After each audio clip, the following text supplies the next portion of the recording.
ನಮಸ್ಕಾರ ವೀಕ್ಷಕರೇ, ನ್ಯಾಷನಲ್ ಟಿವಿಗೆ ಸ್ವಾಗತ. ನಾನು ಸ್ವಾತಿ ಸಾಲ್ಯನ್.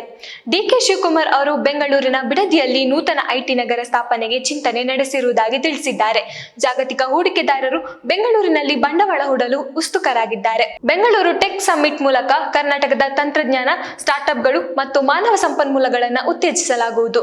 ಉದ್ಯಮ ಸ್ನೇಹಿ ವಾತಾವರಣ ನಿರ್ಮಿಸಿ ರಾಜ್ಯವನ್ನ ಜಾಗತಿಕ ಮಟ್ಟದಲ್ಲಿ ಸ್ಪರ್ಧಿಸಲು ಸಿದ್ಧಗೊಳಿಸುವುದು ಸರ್ಕಾರದ ಗುರಿ ಎಂದು ಅವರು ಹೇಳಿದ್ದಾರೆ. ಬೆಂಗಳೂರು ದಕ್ಷಿಣದ ಬಿಡದಿಯಲ್ಲಿ ನೂತನ ಐಟಿ ನಗರ ನಿರ್ಮಾಣಕ್ಕೆ ಆಯೋಜಿಸಲಾಗಿದೆ. ಬೆಂಗಳೂರಿನಲ್ಲಿ $1 ಮಿಲಿಯನ್ ಬಂಡವಾಳ ಹೂಡಿಕೆಗೆ ನಾನಾ ದೇಶದ ನಾಯಕರುಗಳು ಮುಂದೆ ಬಂದಿದ್ದಾರೆ. ಜಗತ್ತಿನ ನಾನಾ ದೇಶದ ನಾಯಕರುಗಳು ಪ್ರತಿದಿನ ನನ್ನನ್ನು ಭೇಟಿ ಮಾಡ್ತಾರೆ. ಅನೇಕರು ಬೆಂಗಳೂರಿನಲ್ಲಿ ಉದ್ದಿಮೆ ಆರಂಭಕ್ಕೆ ಉತ್ಸುಕರಾಗಿದ್ದಾರೆ. ನಾವು ಎಷ್ಟು ಸಾಧ್ಯವೋ ಅಷ್ಟು ಅವರೆಲ್ಲರ ಬೆಂಬಲಕ್ಕೆ ನಿಂತಿದ್ದೇವೆ ಎಂದು ಡಿಕೆ ಶಿವಕುಮಾರ್ ಅವರು ಹೇಳಿದ್ದಾರೆ. ಬೆಂಗಳೂರಿನಲ್ಲಿ ನಡೆಯುತ್ತಿರುವ ಟೆಕ್ ಸಮ್ಮಿಟ್ ಬಗ್ಗೆಯೂ ಪ್ರತಿಕ್ರಿಯಿಸಿದ ಅವರು, 60 ದೇಶಗಳ ಪ್ರತಿನಿಧಿಗಳು, ದೇಶದ ಎಲ್ಲ ರಾಜ್ಯಗಳ ಪ್ರಮುಖರು ಸೇರಿ ಸುಮಾರು 50,000 ಮಂದಿ ಇದರಲ್ಲಿ ಭಾಗವಹಿಸಲಿದ್ದಾರೆ. 1,500 ದೊಡ್ಡ ಕಂಪನಿಗಳು ಭಾಗವಹಿಸುತ್ತಿವೆ. ಅವರಿಗೆ ನಮ್ಮ ಪ್ರೋತ್ಸಾಹ ನೀಡಿದರೆ ಇಲ್ಲಿನ ಪ್ರತಿಭೆಗಳು, ಹೊಸ ಆವಿಷ್ಕಾರ, ತಂತ್ರಜ್ಞಾನ, ಸ್ಟಾರ್ಟ್ಅಪ್ಗಳು ಕರ್ನಾಟಕವನ್ನ ಹೊಸ ದಿಕ್ಕಿನೆಡೆಗೆ ಕೊಂಡೊಯ್ಯಲಿವೆ. ನೀವು ಜಾಗತಿಕ ಮಟ್ಟದಲ್ಲಿ ಸ್ಪರ್ಧಿಸಬೇಕು ಎಂದು ನಮ್ಮ ಮುಂದಿನ ಪೀಳಿಗೆಗೆ ನಾನು ಸದಾ ಹೇಳುತ್ತಿರುತ್ತೇನೆ. ಹೊಸ ಆಲೋಚನೆಗಳು ಬಂದರೆ ಸ್ಟಾರ್ಟ್ಅಪ್ ಮೂಲಕ ಬೆಳೆಯಲು ಸರ್ಕಾರ ಅವಕಾಶ ಕಲ್ಪಿಸಿ ನಿಮ್ಮ ಜೊತೆಗಿದೆ ಎಂದು ಈಗಾಗಲೇ ತಿಳಿಸಿದ್ದೇನೆ.